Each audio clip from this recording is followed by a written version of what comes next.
Assalamualaikum warahmatullahi wabarakatuh. Selamat siang Bapak Ibu, salam sejahtera. Siang ini saya akan menyampaikan materi yaitu bagaimana membuat anak itu menjadi pintar dan besoknya bisa kaya. Semuanya berawal dari citra diri Bapak Ibu, yaitu citra diri itu adalah cara kita memandang diri kita. Jadi cara si anak tadi memandang dirinya seperti apa. Kalau si anak tadi memandang dirinya itu pintar, anak akan menjadi pintar. Kalau anak itu memandang dirinya bodoh, anak akan menjadi bodoh. Jika kita memandang diri kita orang kaya, kita akan menjadi kaya.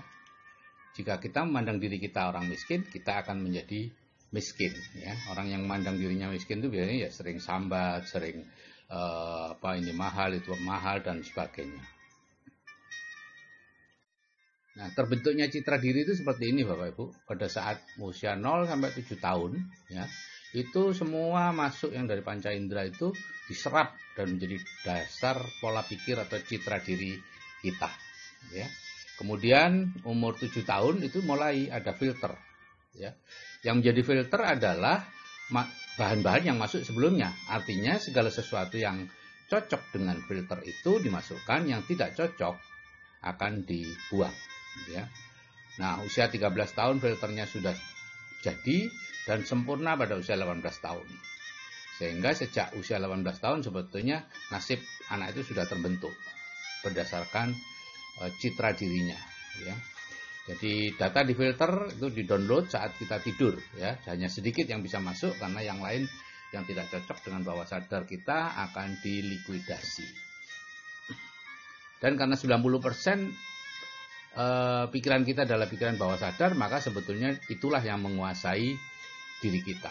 Atau kalau dalam bahasa sehari-hari yang 10% itu keinginan, yang sedangkan yang 90% itu kebutuhan.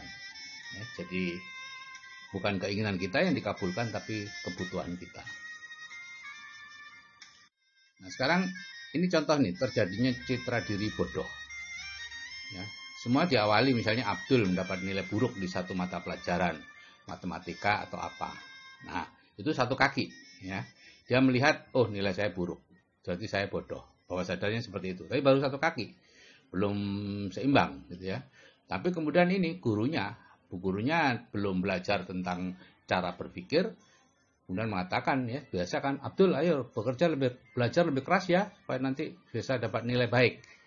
Tujuannya bagus merangsang Abdul, tapi secara ternyata itu kontraproduktif karena bawah sadar si Abdul akan mengatakan, oh berarti saya bodoh ya, sehingga perlu belajar lebih keras. Nyatanya hanya saya yang diingatkan oleh bu guru, yang lain-lain tidak, gitu ya. Dua kaki terjadi, ya. Dua kaki citra diri bodoh mulai jadi. Kemudian sampai rumah, ibunya mengatakan, ibu dulu dapat 9, kok kamu sekarang dapat 5? Nah, ini sudah 3 kaki sudah selesai sudah, ya. Citra dirinya akan katakan saya lebih bodoh dari ibu. Apalagi kalau ibunya membandingkan dengan kakaknya, kakakmu dapat 9, kamu kok dapat sekian gitu. Maka citra diri bodoh sudah terbentuk sempurna dan anak akan menjadi bodoh. Gitu ya. Akan ada semacam mental block gitu ya, dalam pelajaran-pelajaran matematika atau pelajaran apapun yang sudah ada citra diri tidak bisa. Nah, citra diri pintar juga sama. Diawali dengan mendapat nilai baik di satu mata pelajaran, kemudian bu guru mengatakan, oh Abdul pintar sekali ya. Nah, sehingga si Abdul merasa dirinya pintar, kemudian ibunya juga memuji, sehingga lebih pintar. Jadi citra diri pintar terbentuk sempurna dan anak menjadi pintar.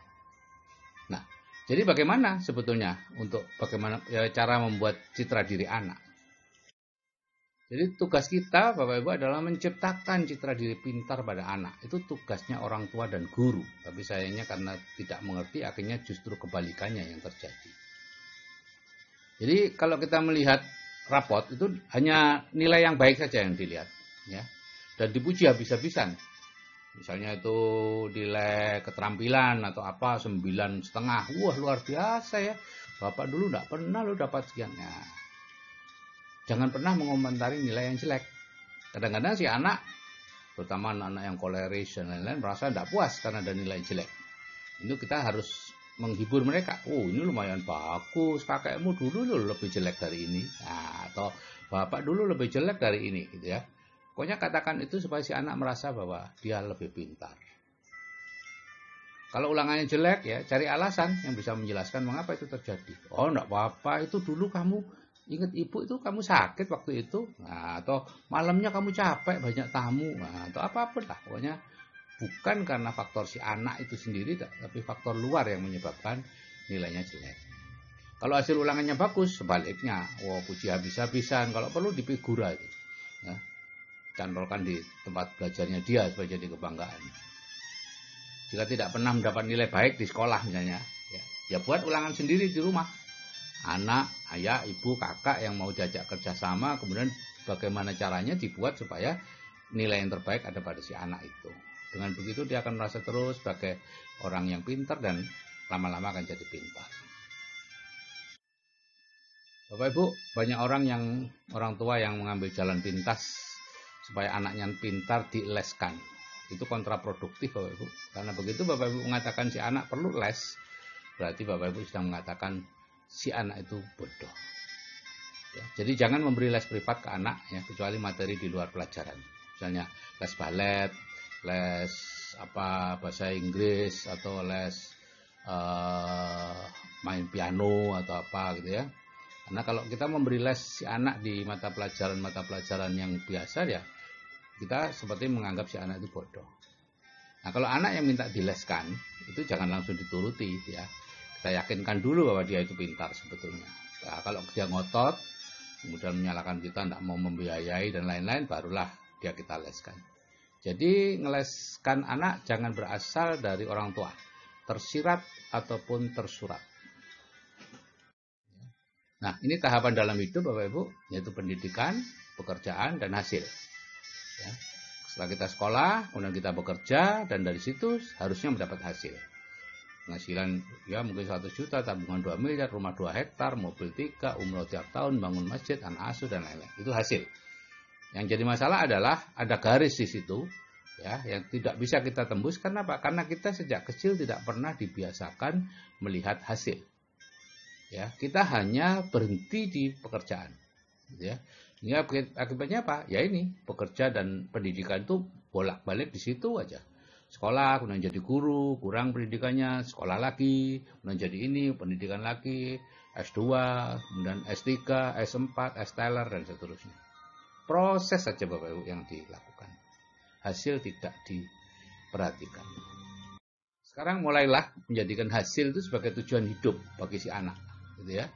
Selama ini kalau anak-anak ditanya, kalau besar jadi apa? Jawaban yang diharapkan adalah nama-nama pekerjaan. Jadi dokter, jadi insinyur, jadi polisi, jadi tentara, jadi hakim. Kalau ada yang jawab, saya ingin jadi orang kaya supaya bisa membantu banyak orang gitu misalnya ya. Dulu anak saya seperti itu waktu TK.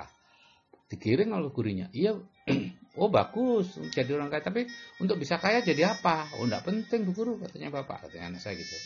Nah misalnya Caca ingin kaya, apa mau jadi dokter seperti bapaknya gitu ya. Anak saya jawab, bapak aja berhenti gitu ya. Gitu Bapak Ibu ya. Dan karena kita sejak kecil didoktrin untuk menjadi bekerja mencari uang gitu ya, maka ya akibatnya kita harus terus-menerus bekerja Bapak Ibu. Di mana kita fokus, disitulah yang akan kita dapatkan ya. Pensiun dari guru negeri ya mengajar di swasta atau memberi les privat. Pensiun sebagai tentara jadi satpam, terlalu tua ya kemudian jadi pulang ke kampung gitu ya. Pensiun dari pejabat menjadi konsultan, mengajar di universitas swasta dan lain-lain. Terus menerus seperti itu. Kalau ditanya kenapa kok bekerja lagi, dijawab dengan alasan macam-macam gitu ya. Satu alasan yang sebenarnya tidak pernah dikemukakan, yaitu membutuhkan penghasilan tambahan. Padahal itu yang alasan sebenarnya, tapi kita selalu beralasan supaya otaknya masih terpakai, supaya ilmunya masih dipakai, supaya masih bermanfaat untuk orang lain, dan sebagainya. Saya mengenal banyak sekali dokter, pengacara, notaris, atau apa, direktur, mantan direktur yang berhenti dari pekerjaannya, pensiun dini, karena sudah mendapatkan penghasilan yang cukup besar. Jadi Bapak Ibu, kalau Bapak Ibu sudah mendapatkan penghasilan yang cukup besar, maka Bapak Ibu tidak punya alasan lagi untuk tetap bekerja. Nah, kita perlu merubah ini sejak anak-anak untuk tidak menjadikan bekerja mencari uang sebagai tujuan hidup, melainkan kemakmuran atau kekayaan sebagai tujuan. Untuk itu yang pertama diawali adalah menghilangkan dulu orang tuanya fobia kaya, ya, dengan mendengarkan audio terapi bawah sadar itu fobia kaya ini akan hilang. Banyak orang yang fobia kaya itu takut jadi kaya, menyebut kaya aja takut, ya, tidak berani karena dianggapnya itu keserakahan atau apa gitu ya. Nah, anak kecil, sejak kecil anak-anak itu dikudang untuk besok menjadi orang kaya yang banyak membantu orang. Oh, sapimu berapa ya Le besok ya? Rumahmu besar ya Le. Itu terus saja dikudang. Kalau melihat di TV ada barang-barang mewah, katakan bahwa dia besok punya itu. Ibu mau kamu ajak kemana dan seterusnya. Kalau anak ingin menjadi salah satu pekerjaan, misalnya, aku pengen jadi dokter, oh ya belokkan aja untuk menjadi kaya. Terserah bagaimana caranya. Ya. Nah, untuk anak-anak yang cukup besar, umur 13-18 tahun, katakan ketika dia mengantuk, sudah menjelang tidur itu, sambil mengelus-elus kepalanya atau apa gitu, ibu percaya, nah kamu besok menjadi orang kaya yang banyak membantu orang. Udah, itu aja yang kita katakan. Jangan ditambahi dengan insya Allah yang sering kali kita pakai sebagai PHP ya. Sudah tahu kita nggak datang, kita katakan insya Allah datang atau apapun. Atau saya doakan, ya, karena dia melihat bahwa ibunya mengatakan, oh ya saya doakan, tapi ibunya tidak pernah melihat, dia tidak pernah melihat ibunya kemudian berdoa, masuk kamar berdoa mendoakan yang tadi diucapkan. Jadi itu oleh bawah sadar itu dianggap sebagai PHP. Bawah sadar kita itu jujur banget.